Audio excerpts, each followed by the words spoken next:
En este café de la Rue de Secol encontré por primera vez a García Márquez, hace 25 años ya.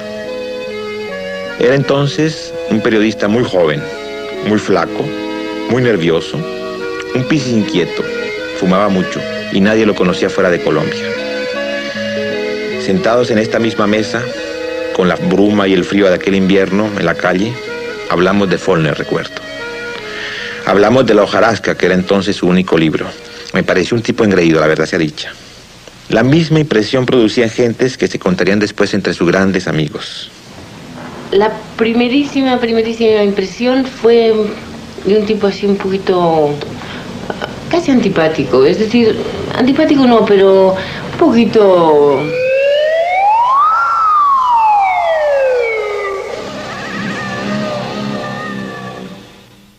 A mí lo que me pareció fue tímido, sí, sin mucha iniciativa amigable con todos nosotros, sino un tipo como pasmado. Este era su hotel de entonces, el Hotel de Flandre, un modesto hotel de estudiantes de la Rue Cujas. Su cuarto, diminuto, una buhardilla.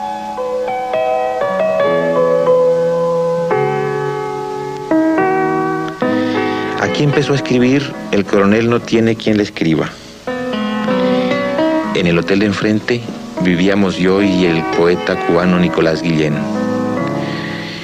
Nicolás nos llamaba a gritos desde su ventana, a veces para darnos noticias de la lucha en Cuba contra Batista. Estabas aquí en este hotel y estabas en el piso de abajo. Claro. Ahí estabas escribiendo la mala hora. Y después me pasé para acá y como tú regresaste con Soledad, Sí. yo estaba todavía en este cuarto. Se ve que es fácil calcular cuánto tiempo tuve aquí. Porque yo me pasé para acá, di tú 15 días después que tú te fuiste. Sí. Y como regresaste, que no menos de un año. Claro, pero yo viví en ese cuarto abajo.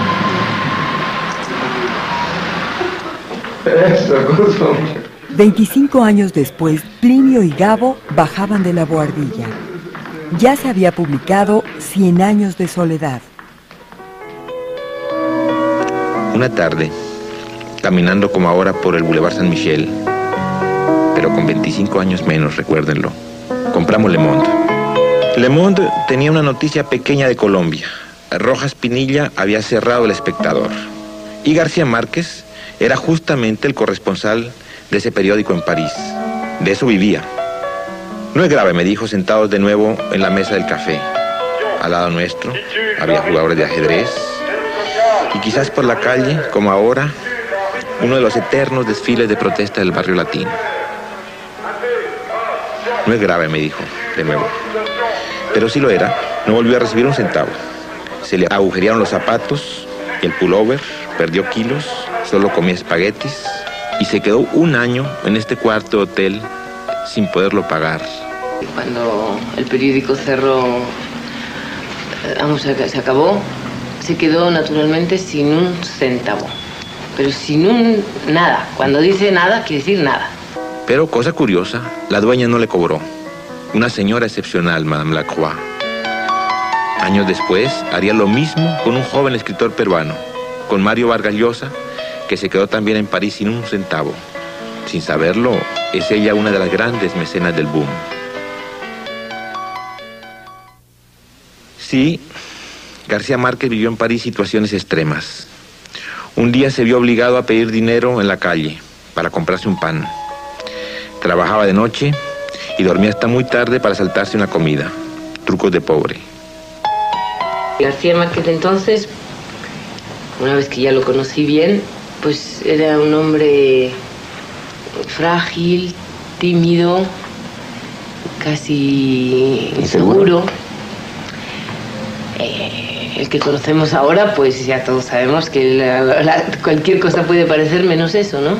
Parece una roca, parece que sabe muy bien de dónde viene, a dónde va y lo que trae entre manos, ¿eh? Y bueno, pues nada, le di de comer y a él y a algún colombiano más, porque además tenía muchos amigos. Apenas natural, yo tenía de qué y con qué. Y pues, imagínate, todos ahí mirando las paredes, no. Él no trabajaba porque, no sé, porque él lo único que sabía hacer era escribir. Él escribía todo el tiempo. Pero alguna vez me contaste que intentaste que lavara platos también, ¿no? Pues sí, yo había algunos momentos en que casi me exasperaba, ¿no? Y decía, bueno, habría que ir a sacar piedras del Ebro, como decimos en España, ¿no? Sí. Pero él se encontraba completamente perdido, no sabía cómo hacer para ganar dinero. ¿Recuerdas cómo era su forma de trabajo en ese momento? Claro, Gabriel casi nunca trabajaba de día. Porque de día había todos los problemas, había que hacer frente a todo lo que se presentaba y se conoce que no tenía tranquilidad. Pero en la noche es cuando se ponía a fumar y tac, venía a escribir. Mira, escribía todo el tiempo, toda la noche. La primera cosa que hacía todos los días, pero así religiosamente, era leer el correo. Porque esperaba ese famoso cheque que tenía que llegar, porque además él se lo había ganado ya. Era el dinero que le debían. Yo tenía un pasaje de regreso. Me lo hice reembolsar, metí la plata en una gaveta, sacaba todos los días un poco, iba, comía lo que fuera y seguía escribiendo. Escribía todo el día. Estaba feliz de que hubieran cerrado El Espectador donde yo trabajaba para no tener que estar mandando corresponsalías, pues porque me dediqué a escribir totalmente, me dediqué a la literatura. Yo le incitaba y por eso le decía, bueno, hay que trabajar, hay que... De modo que el personaje femenino del coronel se parece mucho a ti. Yo creo que sí. Desgraciadamente, porque muchas veces he tenido una especie de remordimiento, porque la verdad es que la coronela es una señora que está empujando y aquel señor no puede hacer otra cosa.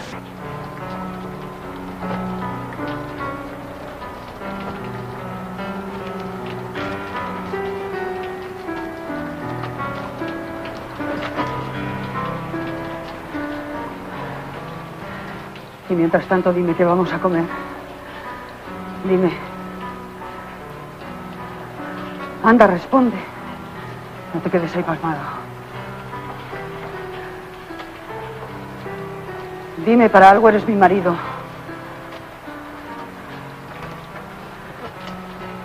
Dime qué vamos a comer. Dime. Mierda.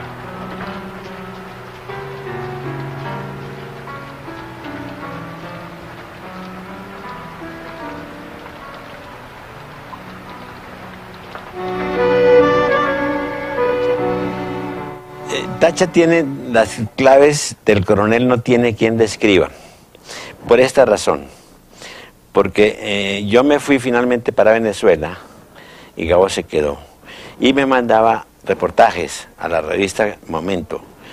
Y yo le conseguía que le pagaran, pero muy poquito, eran $30 un reportaje. Y él siempre estaba esperando que llegara un cheque. Siempre estaba esperando que llegara un cheque. Y siempre estaba pendiente del correo, del buzón de correo para ver si le llegaba un cheque. Y Tacha, que era su amiga, en ese momento le decía, no te dejes morir de hambre, sal, recoge periódicos, recoge botellas, así se vive cuando no hay dinero, etcétera, etcétera. Y él era incapaz de eso. Si uno mira, el coronel no tiene quien le escriba, se da cuenta de que ahí está toda esa situación, solamente que la trasladó a Sucre. Mientras tanto, ¿qué? ¿Te vas a sentar a esperar la pensión? Esa pensión que no viene. Vendrá. En una de tantas noches parisinas sucedió algo especial. Pasó algo especial, que fue lo que permitió que nos hiciéramos amigos. Y es que cuando salimos, estaba nevando. Y él nunca en su vida había visto la nieve. Y entonces, cuando vio la nieve, le comenzó a temblar la cara, las pestañas, comenzó a temblar la mano y salió corriendo, dando gritos y saltos, exactamente como los futbolistas cuando meten un gol. Gritaba, la nieve, nunca había visto la nieve. Un tipo de la costa que ve la nieve. Un costeño con nieve. Sí. Imagínate que ese apartamento, cuando yo lo tomé, el baño era, como dice el Plinio, estábamos en el 7º piso, y el baño era en el 4º. Una cosa bien francesa. Sobre la escalera en el cuarto piso del baño. Lo primero que yo hice fue la cocina, le puse una ducha redonda, Sí, me acuerdo. ¿te acuerdas? De Eternit, con una entrada así. Ahí se bañó medio Colombia. Tocábamos, cantábamos y tocaban mis amigos guitarra. Vallecilla, ¿te acuerdas? Sí, Y Gabo. y Gabo. Entonces cantábamos con ellos y en fin, se animaba la fiesta, pero era una cosa estudiantil. Entre los muchachos que venían a aquellas fiestas había uno muy joven, no tendría más de 20 años, Dominique Couturier. Fue su primer traductor. Fue la primera persona que tuvo la idea de traducir una obra de García Márquez a otro idioma. Como yo era en aquel tiempo estudiante en la Sorbonne y estudiaba el español, tenía que hacer ejercicios. Ejercicios, de español, y entonces me di por qué no traducir en un libro que acaba de escribir en aquel tiempo, que era El coronel no tiene quien le escriba. Y empecé a traducir sin leer la obra, y después de 2 o 3 páginas me dije, pero esto es muy bueno, y voy a leerlo integralmente, y después de haberlo leído, me di, yo voy a traducirlo no solamente para hacer el ejercicio de estudiante, sino como traductor para una editora aquí en Francia. ¿Qué éxito tuvo esa Pues edición? Gabo me había dicho, aquí en Francia mis libros no tendrán éxito, porque tenía una comprensión de los franceses que hacía que para él sus libros, hasta 100 años de soledad, no han tenido el éxito que ha tenido en otros países. ¿Cuántos libros se vendieron Y hasta lo que me recuerdo, salieron 4.000 ejemplares y vendieron, me pagaron como derechos de traductor, no sé, como 1.200 ejemplares, y 1 año o 2 años después lo echaron al pilón, como dice en Francia. Lo destruyeron? Aquel París de miseria, pero también de afectos que perduran. Aquel París dorado y duro y finalmente inolvidable de nuestra juventud, en el que sin conocerse entre sí pero viviendo en el mismo barrio, García Márquez escribía entonces El coronel no tiene quien le escriba, Vargas Llosa, La ciudad y los perros y Julio Cortázar, Rayuela, se acabaría para García Márquez en el invierno de 1957. Solo volvería 11 años más tarde, ya con algunos pelos grises en el bigote, con 15 kilos más y la fama mundial que le había dado 100 años de soledad.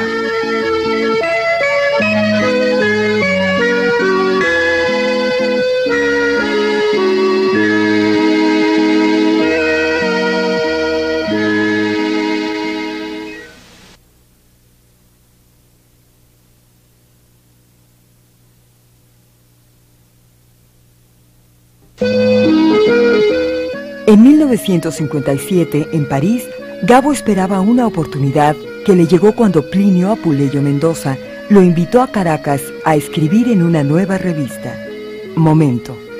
Y lo fuimos a recoger con Soledad un 27, 28 de diciembre del año 57, del mismo año en que fuimos a Moscú.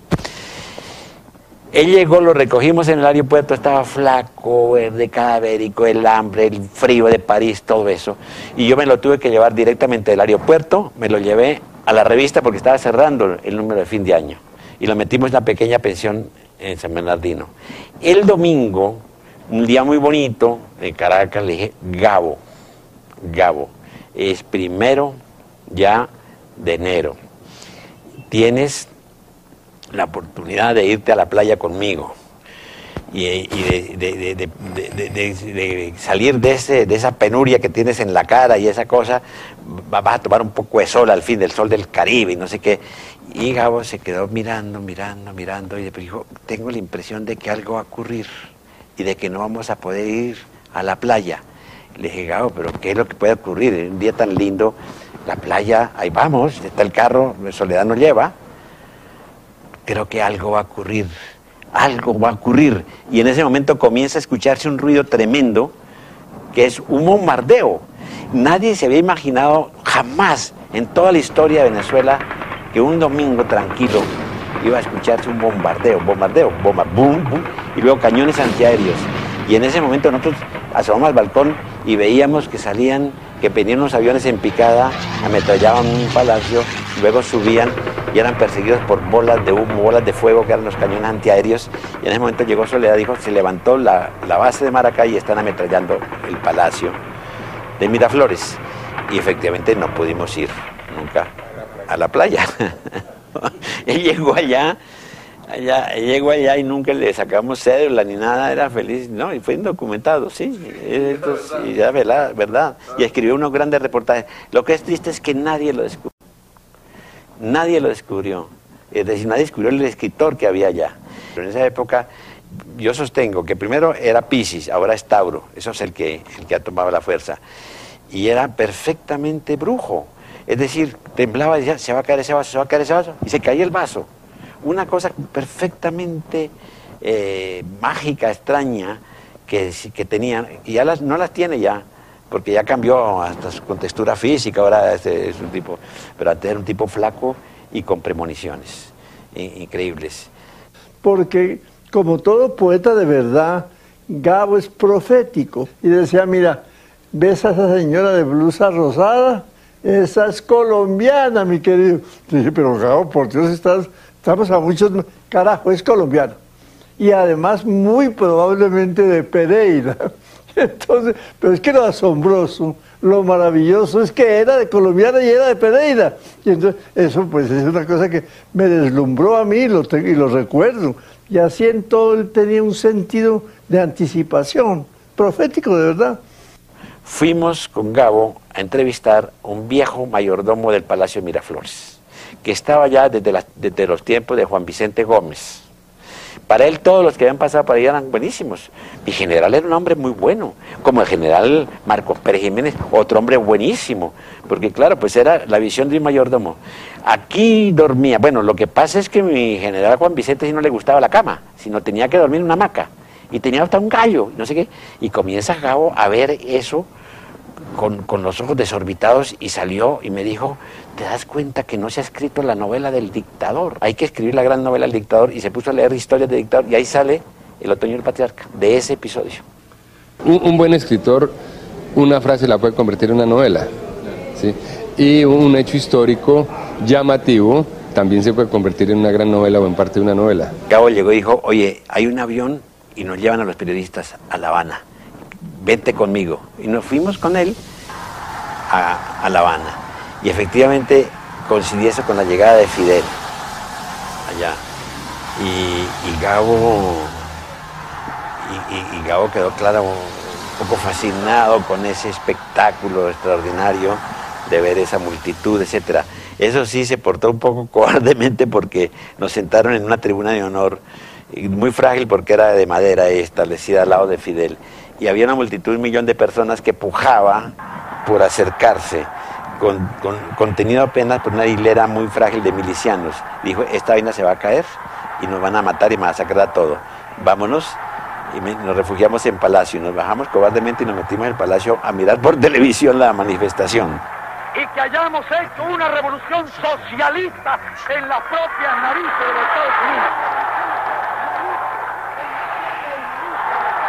Unidos. Después de la experiencia en La Habana, Plinio se devuelve a Bogotá y Gabo a Caracas, hasta que Plinio lo volvió a llamar con una sorpresa. Gabo, hay una vaina magnífica, vente que aquí ya tienes trabajo, perfecto, vente aquí para Colombia, ya sabes que tienes un trabajo, yo te cuento. Y llegó con Mercedes, que estaba esperando a mi ahijado Rodrigo, y me dijo, ¿cómo es la vaina? ¿Cuál es? Le dije, pues nada menos que estamos al frente de la agencia cubana Prensa Latina. Lo que pasa es que un día llegó Massetti, el director argentino, y conoció a Gabo, y me dijo, ustedes dos no se pueden quedar juntos acá, esa yunta no, yo necesito gente como usted, uno de los dos se viene conmigo. Y yo no quería ya salir de Colombia, y Gabo se quedó pensando, y dijo, bueno, yo me voy. Y salió y nunca más volvió a vivir en Colombia. Esa fue su salida. Él se fue a trabajar allá, a La Habana primero, y después lo mandaron a Nueva York.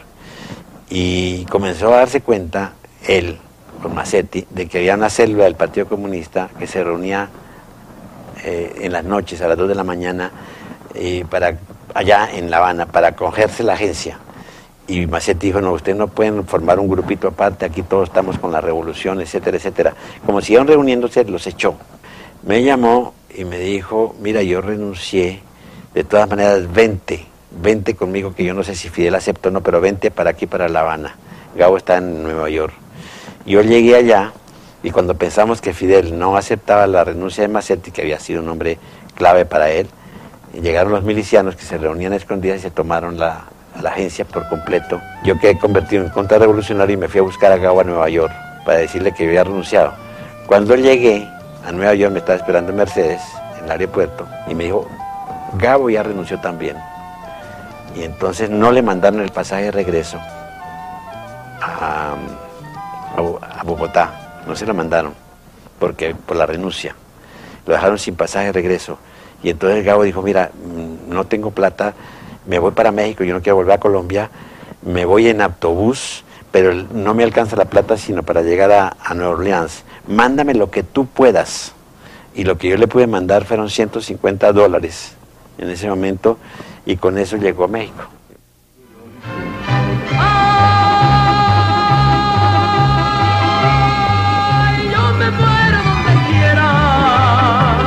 En la raya la primera yo me parto el corazón. Siempre mi referencia es el 2 de julio de 1961, en que significativamente llega García Márquez a México y muere Hemingway. No se sabía que era suicidio. De suicidio de Hemingway se habló en 66 o en 67, ¿no?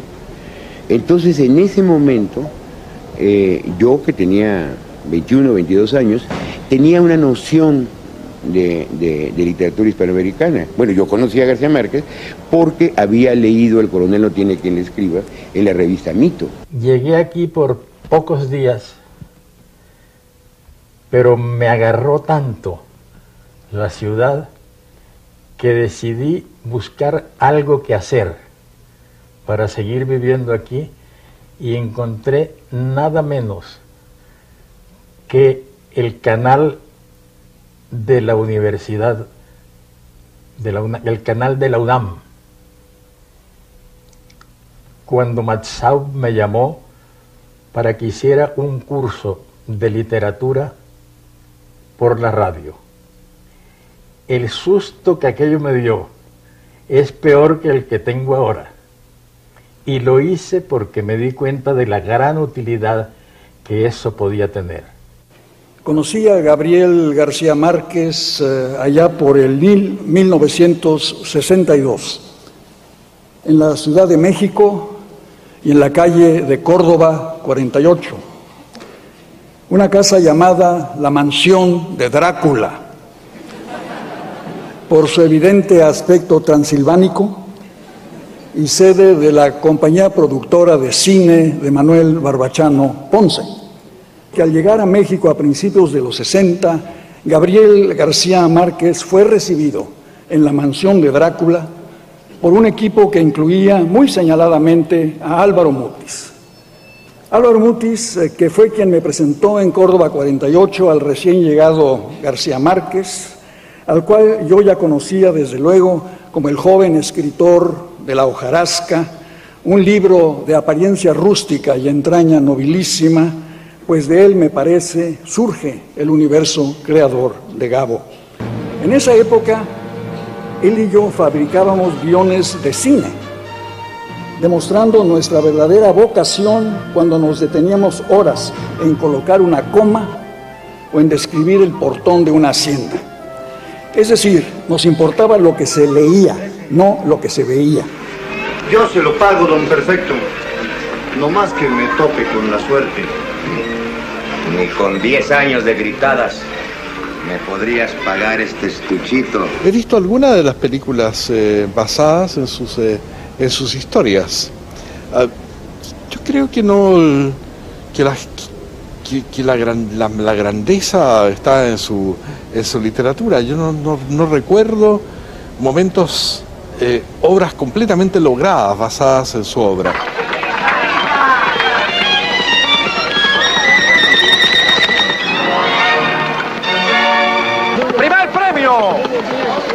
la edad de Cristo. Aún con 3 ojos, Gabo no parecía ver claro el cine. Pero los devaneos de García Márquez con el cine y la música han sido su gran pasión. Muy joven fundó en Bogotá el primer cineclub, antes de irse a estudiar a Roma cómo escribir guiones. Ya en 1954, en Barranquilla, con su gran amigo Álvaro Cepeda Zamudio y Luis Vicens, producen en Puerto Colombia, Barranquilla, La Langosta Azul, primer mediometraje de surrealismo caribe, protagonizado por Nereo López y Cecilia Porras. En Colombia, en Cartagena, principalmente en Cartagena, se está hablando de Gabo desde los preescolares. Imagínese usted qué tan grande es. Desde el Caribe colombiano, García Márquez ha logrado proyectar un universo que ha llegado a todos los rincones del mundo. Cartagena, la ciudad de sus anhelos, ha servido como marco para algunas de sus más notables novelas. No sé a qué hora sucedió todo. Solo sé que desde que tenía 17 meses, 17 años y hasta la mañana de hoy, no he hecho cosa distinta que levantarme temprano todos los días, sentarme frente a un teclado para llenar una página en blanco o una pantalla vacía del computador, con la única misión de escribir una historia aún no contada por nadie que le haga más feliz la vida a un lector inexistente. Bueno, la lengua, la cultura, la literatura hispanoamericana tiene una inmensa deuda con García Márquez, uno de los grandes transformadores de nuestra lengua y por tanto de nuestra cultura. Después del Quijote, la otra gran novela importante en lengua castellana es obviamente 100 años de soledad. Y a mí me impresiona mucho cómo un país y la lengua en su totalidad celebra a un escritor vivo.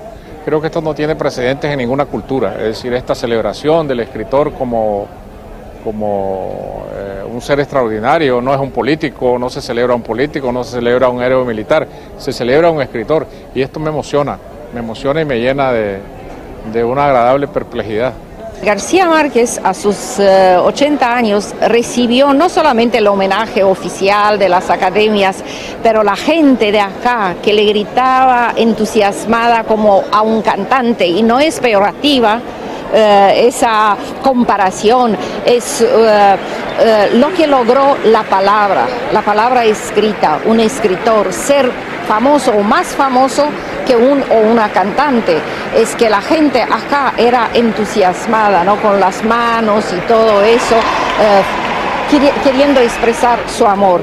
El libro, claro, lo tenemos traducido desde hace no sé cuántos decenios al rumano, tenemos sus memorias traducidas, una amiga mía es traductora de Gabo al rumano, todos sus libros están traducidos. Él le tiene miedo a las masas de gente, a todo eso, pero estaba muy emocionado y exultante, completamente exultante, feliz de ver cómo lo quiere la gente en Colombia y en el resto del mundo.